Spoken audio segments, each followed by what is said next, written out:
Hey everyone, Kevin here. Recently, David and I recorded and posted an episode of our podcast with Jessica Dueñas on teacher substance abuse, and it was a true breaking the fourth wall moment, as our podcast is named.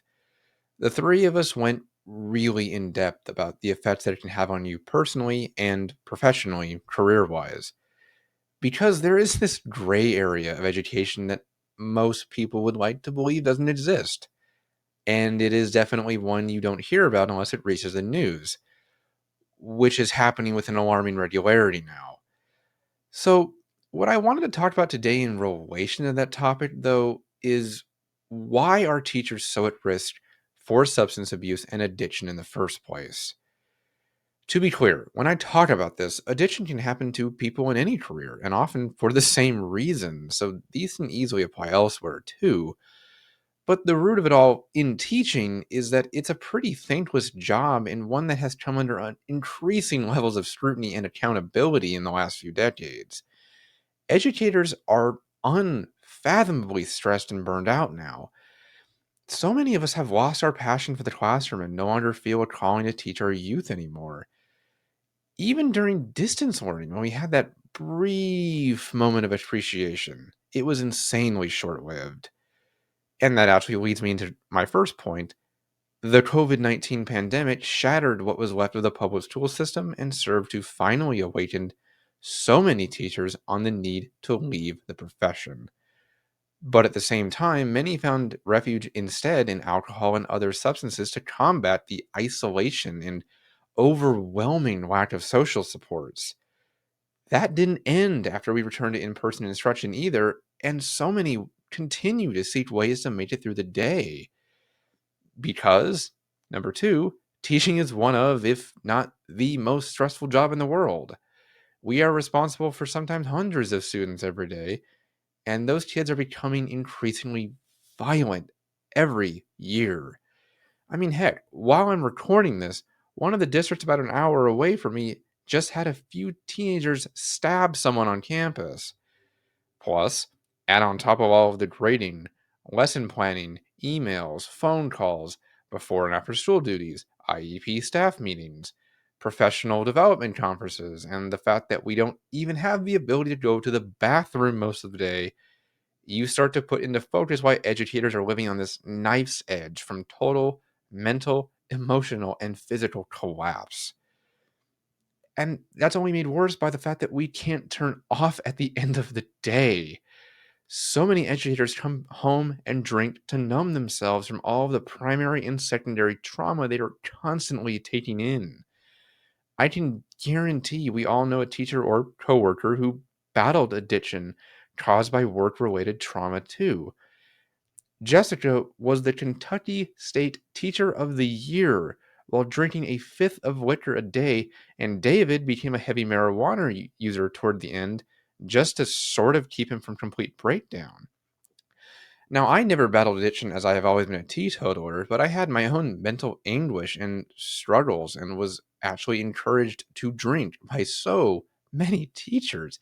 Even my last master teacher, back when I was finishing my student teaching, literally said to just wait for when I would start drinking. It has become expected that educators will need some kind of substance to cope, and that's just not okay. I mean, as I said on our podcast, I have always detested how during back to school season you see store displays for teachers with wine bottles being the main focal point of it. How have we reached the point where that is not only accepted, but even played for laughs to a certain degree? It isn't funny. And speaking of that public perception, administrators, parents, and the media constantly hold teachers to an unrealistically high standard while being tremendously undervalued and overworked at the same time. We are told to behave appropriately even when on our own time, whether posting on social media or out with our friends. Plus, administrators have pushed unrealistically high levels of accountability onto our shoulders that teachers simply can't keep up with. As a result, not only are teachers resorting to things to numb the stress from those issues, but also end up feeling the shame and an inability to get the help they need.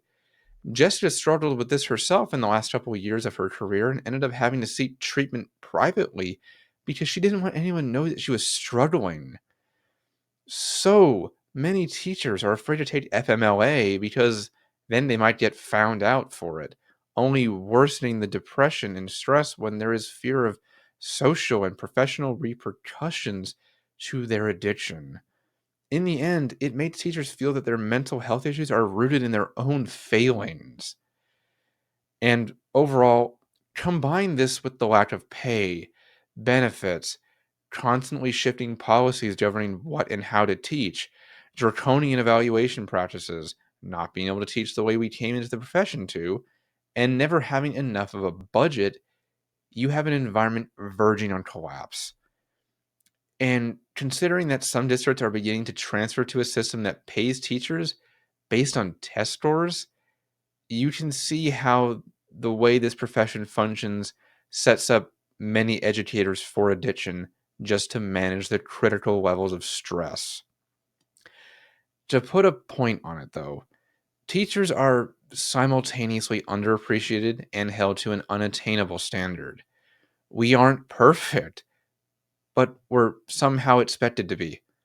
And that's something that can lead to self worth and self doubt issues, too, to be honest.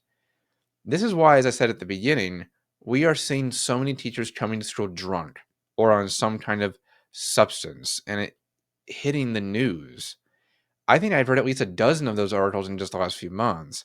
Heck, a kindergarten teacher near me was actually discovered to be giving her students melatonin pills to calm them down and help her mental health.